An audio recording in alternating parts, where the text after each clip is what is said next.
Hoje é o vídeo de minhas coleções de slime. Eu espero deixar eu mostrar aqui, vamos pro vídeo.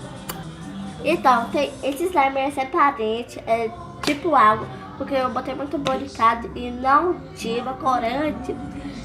Aí eu botei tipo água boricado. Não é água, gente, ele tá tipo assim, ó.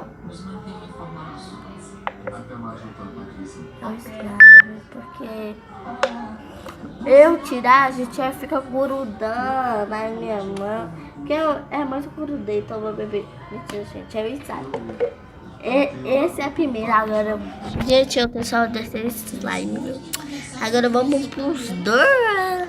Gente, eu tenho cada slime diferente. Que eu comprei esse daqui do Salvador.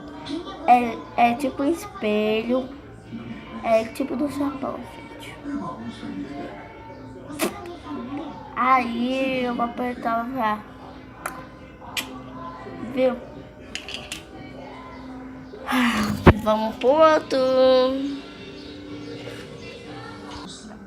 Então, tem esse slime que eu comprei esse slime aqui no espelho.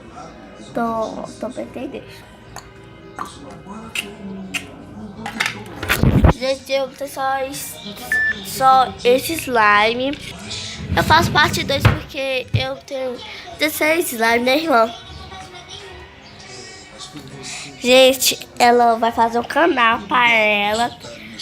Que é o nome do Zé do Carmo. É tipo meu, né? Ela vai fazer um canal aí de MC Valzinha, tá na área, moleque doido. Né, então. Deixa muito like nesse vídeo.